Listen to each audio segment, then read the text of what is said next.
Decíamos recién que hay que aprender a ver desde las monstruosidades y para poder hacer eso, ver desde los cuerpos marcados resulta central. ¿Qué significa ver desde un cuerpo marcado? Y acá me voy a apoyar en el texto que ustedes tienen de Escobar para empezar a pensar la dimensión de lo colonial, marcándonos como constitutivo de nuestra forma de ser y de vivir y de pensar el espacio en el cual habitamos y sobre el cual proyectamos nuestras preguntas y nuestras investigaciones. ¿Qué es lo que va a hacer Escobar? Vamos a tomarlo como anclaje, como representante del programa Colonialidad, Modernidad, que digamos es el espíritu articulador de toda esta propuesta, que es parte central de la propuesta de Claxo como conjunto de espacio de investigación. No vamos a abordarlo en detalle, ustedes tienen de hecho cursos muy específicos en relación, pero sí como para poder plantear de qué forma vamos a construir miradas teniendo en cuenta esta marca tan fuerte de colonialidad que tiene que ver con los conceptos previos que dije, nación, tiempo y espacio como centrales. Los puntos centrales del programa se resumen en, primero, localizar los orígenes de la modernidad en la conquista de América y el control del Atlántico después de 1492. Segundo, reconocer la persistencia del colonialismo y el desarrollo del sistema mundial capitalista como constitutivos de la modernidad. Tercero, la adopción de una perspectiva planetaria en la explicación de la modernidad. Cuarto, la identificación de la dominación de otros afuera del contexto europeo como una necesaria dimensión de la modernidad, con la concomitante subalternización del conocimiento y las culturas de esos otros grupos. Quinto, una concepción del eurocentrismo como la forma del conocimiento de esta modernidad / colonialidad que descansa en una confusión entre una universalidad abstracta y el mundo concreto derivado de la posición europea como centro. ¿Qué va a decir Escobar?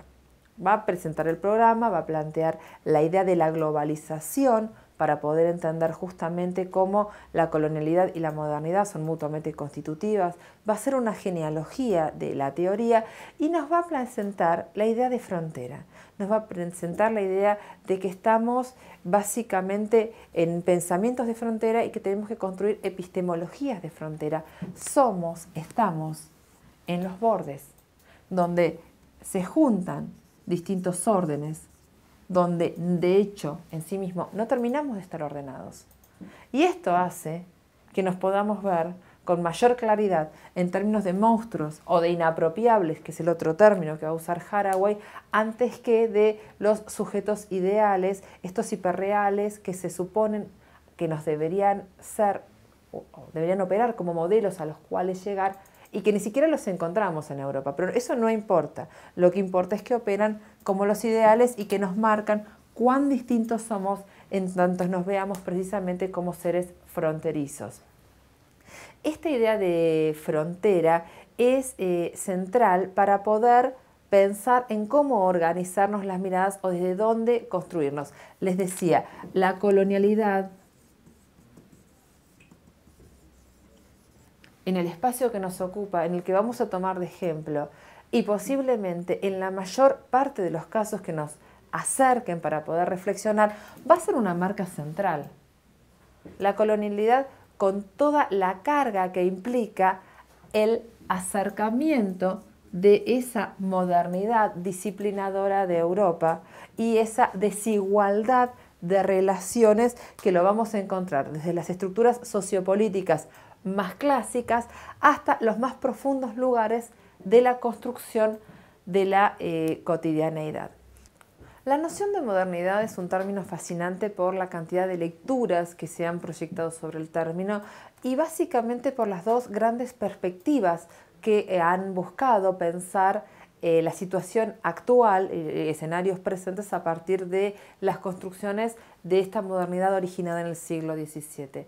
La lectura que suele ser más usual es la de la posmodernidad. Estamos en un periodo donde ya hemos atravesado ciertos condicionamientos, pero la propuesta y la mirada que nosotros tomamos, esta que decíamos antes, la que critica la técnica, la que nos interpela a salir de la dualidad sociedad-naturaleza, es la de la amodernidad.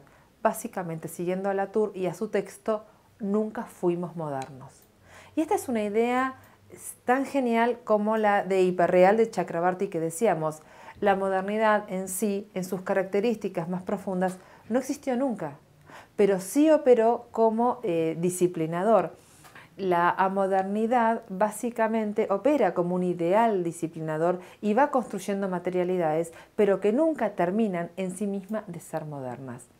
En el programa Modernidad-Colonialidad, propuesto desde Escobar, básicamente lo que se toma es la mirada de Wallerstein del sistema mundo, donde la idea de un mundo integrado es uno de los ejes constitutivos centrales, donde la idea de modernidad se presenta como permanentemente inacabada justamente porque se completa con la colonialidad, que parecería ser su opuesto.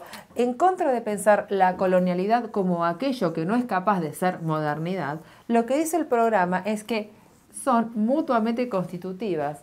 Entonces, el ideal absoluto y completo de modernidad, de hecho, no existe. El artículo de Escobar nos va a llevar en un análisis muy detallado y pormenorizado sobre el peso del eurocentrismo. Volvemos a este ideal de Europa como constituyente no solamente de las capacidades, sino fundamentalmente de los límites que encontramos en nuestros casos y las dinámicas de organización que se trasladan a partir de este ejercicio de eurocentrismo. Y cuando miramos la técnica y nos preguntamos por la técnica, esto también resulta central, porque esto se ha redactado, se ha presentado, se ha construido en imágenes desde ciertas técnicas que no son neutras a este centralismo de la mirada. Bueno, la idea es quebrar con el discurso y también con la técnica.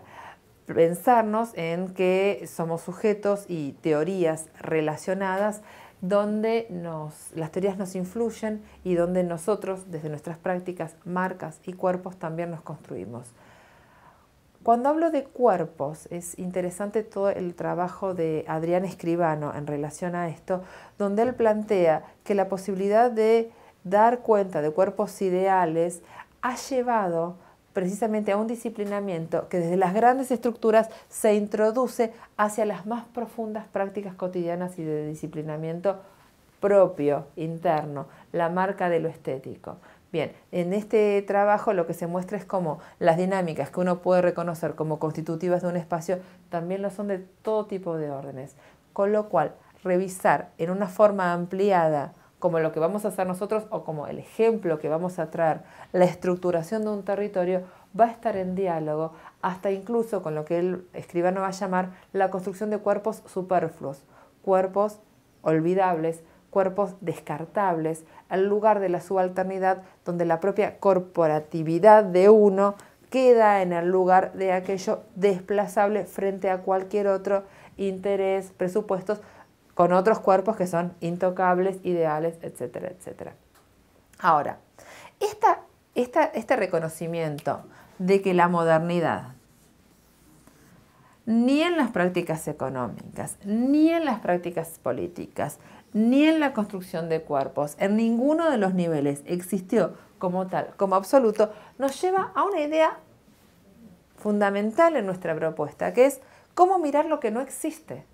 Porque a donde caemos una y otra vez desde cada una de las teorías es que tenemos que dar cuenta de algo que no existe. Por eso es tan cómoda la idea de monstruo, por eso es tan cómoda la idea de inapropiable. Ahora, vamos a volver a la ciencia ficción, porque de nuevo el arte nos da pistas de cómo pensar. Y esta vez va a ser un polaco, también escritor de ciencia ficción, que es Stanisław Lem, con un texto simpaticísimo que se llama Ciberíada, de ciertos robots que construyen seres humanos, que comienza uno de los capítulos con una frase que a mí me parece maravillosa para clarificar lo que estamos hablando. Él nos va a decir: como sabemos, los dragones no existen. Esta constatación simplista es tal vez suficiente para una mentalidad primaria, pero no lo era para la ciencia. La banalidad de la existencia ha sido probada desde hace demasiados años para que valiera la pena dedicarle una palabra más. Así pues, el genial Cerebrón atacó el problema con métodos exactos, descubriendo 3 clases de dragones: los iguales a 0, los imaginarios y los negativos. Todos ellos, como dijimos, no existen, pero cada clase lo hace de una manera completamente diferente. La no existencia de algo, la no adecuación al ideal, no es una explicación, no es el cierre de una explicación, es apenas el inicio. ¿De qué forma no existe? ¿De qué forma no está? ¿De qué forma no es eso que debería ser? ¿De qué forma no ejerce la ciudadanía? No solo desde los límites, sino desde las formas diferentes en las cuales se van a recorrer y resolver las contradicciones para que la vida y la organización, en definitiva, sigan fluyendo a pesar de todas estas limitantes. La modernidad no existió, pero nos marcó, nos disciplinó, nos ordenó, nos ordena, nos marca, nos atraviesa, nos constituye, es nuestro discurso, es nuestra lengua, es ese monolingüismo del cual no podemos escapar, del cual fuera de él seríamos otra cosa. Está sin existir. Y en ese no existir de la modernidad, los órdenes de los cuales buscamos dar cuenta tampoco existen, o no existen desde las lupas y las miradas de las cuales hemos sido construidos. Entonces, ¿cómo pensar una alternativa a la modernidad, a los órdenes, desde el fortalecimiento de las estructuras invisibles, sin empezar a dar cuenta de otros lugares para mirar? Bueno, ese es el desafío un poco que nos trae aquí.